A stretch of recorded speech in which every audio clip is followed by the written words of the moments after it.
আপনারা দেখছেন এই মুহূর্তে আপনাদের প্রিয় ডিজিটাল সংবাদ চ্যানেল রোজ বাংলা। আজকের এক্সক্লুসিভ বিশেষ গুরুত্বপূর্ণ সংবাদগুলি তুলে এনেছি আপনাদের জন্য। বিস্তারিত জানাবো প্রত্যেকটি আপডেট। দেখছেন প্রিয় চ্যানেল রোজ বাংলা, জুড়ে থাকুন শেষ পর্যন্ত। আর নতুন এসে থাকলে চ্যানেলটিকে সাবস্ক্রাইব করতে ভুলবেন না। ফেসবুক থেকে দেখলে পেজটিকে ফলো করবেন খবরগুলো নিয়মিত দেখবার জন্য। ভারত তথা জম্মু কাশ্মীরের অবস্থাও হবে গাজা এবং প্যালেস্তাইনের মতো ভয়ঙ্কর, এমনটাই দাবি প্রাক্তন মুখ্যমন্ত্রীর। উপত্যকায় সমস্যা মেটাতে ভারত কেন পাকিস্তানের সঙ্গে আলোচনায় বসছে না? মঙ্গলবার এমনই প্রশ্ন তুললেন এনসিপি নেতা ফারুক আবদুল্লাহ।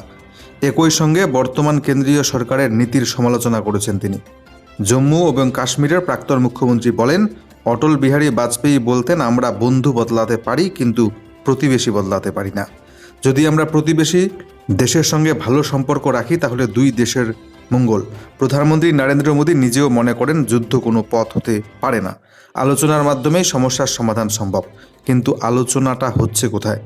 খুব শীঘ্রই পাকিস্তানের প্রধানমন্ত্রী হচ্ছেন নওয়াজ শরীফ।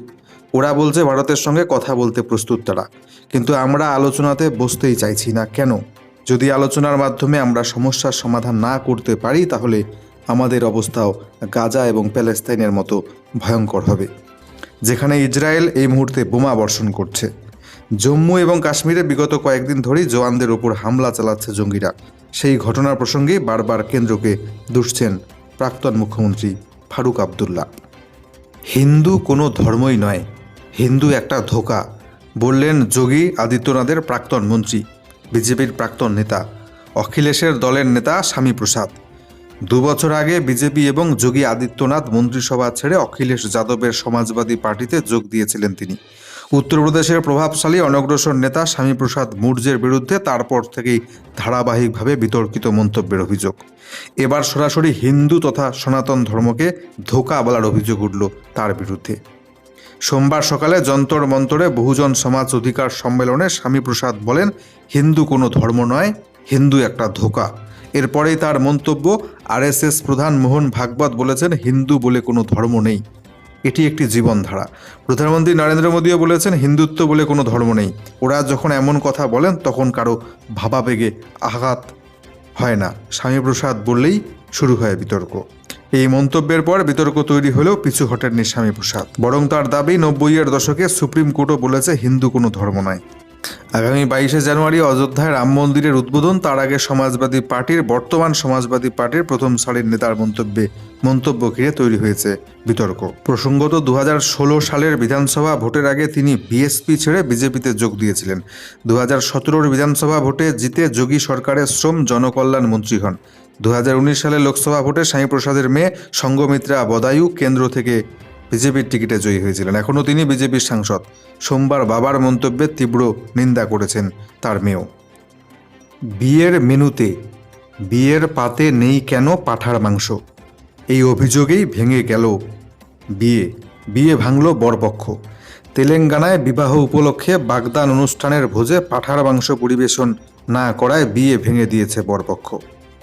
কনেপক্ষ আগেই বলেছিল আমিষ মেনুর অংশ হিসেবে অনুষ্ঠানে পাঁঠার মাংস পরিবেশন করা হবে, কিন্তু অনুষ্ঠানের খাবারে সেটা পরিবেশন না করায় বরপক্ষ ভীষণভাবে ক্ষুব্ধ হয়ে যায়। এ নিয়ে তুমুল বিবাদের জেরে শেষমেশ বিয়েটাই ভেঙে গেল। কনের বাড়ি তেলেঙ্গানার নিজামাবাদে, বরের বাড়ি জাকতিয়ালে। গত মাসে কনের বাড়িতে বাগদান অনুষ্ঠানের আয়োজন করা হয়। বাগদান অনুষ্ঠানের পর যখন খাওয়ার পর্ব শুরু হয় তখন অতিথিরা খেয়াল করেন কনে পক্ষের পূর্ব প্রতিশ্রুতি অনুযায়ী পাঁঠার মাংসের টুকরো পরিবেশন করা হচ্ছে না। এ নিয়েই তুমুল হইচই শুরু হয়ে যায়। দুই পক্ষের মধ্যে প্রবল ঝগড়া মারামারি, শেষ পর্যন্ত বিয়ে যায় ভেঙে। কনে পক্ষের পূর্ব নির্ধারিত মেনু অনুযায়ী খাবারে পাঁঠার মাংসের পিস না দেওয়ার বিষয়টিকে অপমান বলেই অভিহিত করেছে বরপক্ষ। বছরের শুরুতেই বড় ধামাকা জিও কোম্পানির তরফ থেকে। আকর্ষণীয় হ্যাপি নিউ ইয়ার অফার নিয়ে হাজির হলো Jio. Happy new year plan নিয়ে হাজির মুকেশ আম্বানির সংস্থা। জেনে নেওয়া যাক কী কী সুবিধে পাবেন আপনি এই প্ল্যানে। রিলায়েন্স জিওর 2,999 টাকার অর্থাৎ 2,999 টাকার একটি প্ল্যান ইতিমধ্যে রয়েছে। সেই প্ল্যানটিতে নতুন বছরে নতুন করে সাজানো হচ্ছে। নর্মাল সময় ওই প্ল্যানটির মেয়াদ থাকে 365 দিন অর্থাৎ 1 বছর। তবে নিউ ইয়ার উপলক্ষে আরও অতিরিক্ত 24 দিন চলবে এর পরিষেবা। ফলে হিসেব মতো কম খরচে বেশি দিন পরিষেবা পাবেন গ্রাহকরা। জিও প্রিপেড প্ল্যান পেজের ওয়েবসাইট কিংবা মাই জিও অ্যাপ থেকে এই প্ল্যানে রিচার্জ করলে অফারটি পেয়ে যাবেন আপনারা। প্রতিদিন 2.5 GB করে 4G ইন্টারনেট ডেটা, এছাড়াও এই প্যাকে আনলিমিটেড 5G ডেটা, 100টি করে SMS এবং আনলিমিটেড ভয়েস কল করা যাবে। এর পাশাপাশি জিও টিভি, জিও সিনেমা, জিও ক্লাউডের যাবতীয় পরিষেবাও বিনামূল্যে পাবেন ইউজাররা। হিসেব করে দেখলে দেখা যায় 2,999 টাকায় রিচার্জে প্রতিদিন ইউজারের খরচ হয় 8 টাকা 21 পয়সা। সেখানে এই বিশেষ অফারে গ্রাহকের দিন প্রতি খরচ হবে 7 টাকা 70 পয়সা। নার্সকে ধর্ষণ, ধৃত নার্সিংহোমের মালিক তথা চিকিৎসক। ধর্ষণের অভিযোগে এক চিকিৎসক তথা একটি নার্সিংহোমের মালিককে গ্রেপ্তার করল নিউ টাউন থানার পুলিশ। তদন্তকারীরা জানান, ধৃতের নাম নজরুল ইসলাম ঢালি। ওই নার্সিংহোমের এক নার্স তার বিরুদ্ধে ধর্ষণের অভিযোগ দায়ের করেছেন। জানা যাচ্ছে ওই চিকিৎসক একটি নার্সিংহোম চালান। অভিযোগকারিনী নার্স জানিয়েছে, মাস 2 আগে তিনি ওই নার্সিংহোমে কাজে যোগ দেন। অভিযোগ, 12 ডিসেম্বর দুপুরে তাকে একা পেয়ে জোর করে ধর্ষণ করেন নজরুল ইসলাম ঢালি। শুধু তাই নয়, তাকে রীতিমতো হুমকি দিয়ে ওই নার্সিংহোমে আটকে রাখেন তিনি। পুলিশ জানায়, নির্যাতিতা নার্সকে খুনের হুমকি দেওয়া হয়েছিল বলে অভিযোগ। পুলিশের কাছে ওই তরুণীর আরও দাবি, 5 দিন একটি জায়গায় বন্দি থাকার পর গত 17 তারিখ পালাতে সক্ষম হয়েছেন তিনি।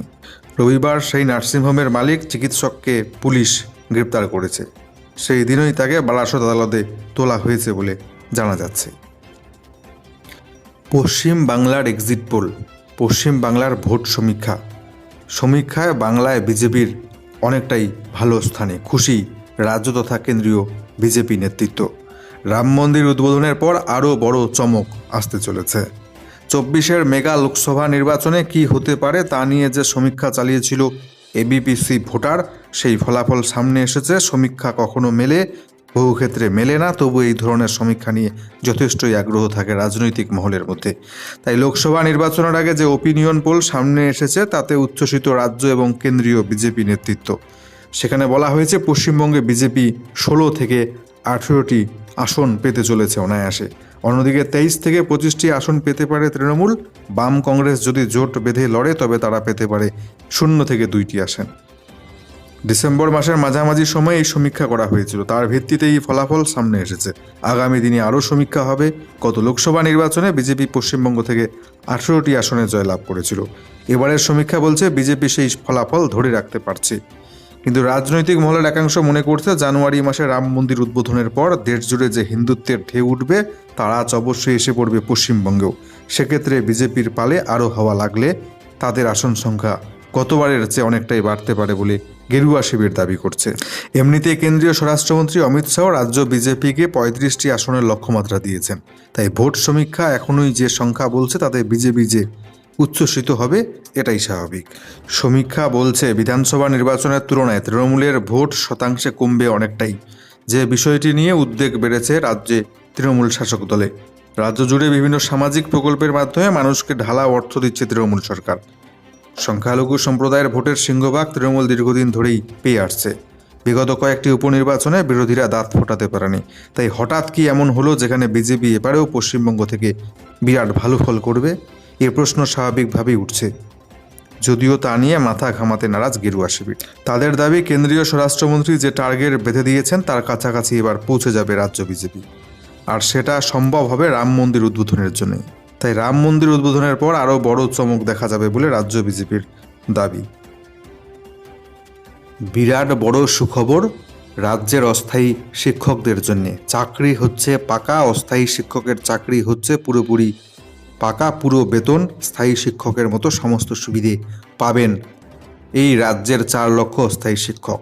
তবে খুশির অতটাও কারণ নেই, কারণ এই রাজ্যের বাংলার মুখ্যমন্ত্রী এতটাও দরদি হয়ে উঠতে পারেনি এখনও রাজ্যের অস্থায়ী শিক্ষক কিংবা রাজ্যের বঞ্চিত শিক্ষক চাকুরি প্রার্থীদের জন্য। এই বড় ঘোষণাটি করেছে পড়শি রাজ্য বিহার। লোকসভা নির্বাচনের ঠিক আগেই মাস্টার স্ট্রোক বিহারের মুখ্যমন্ত্রী নীতিশ কুমারের।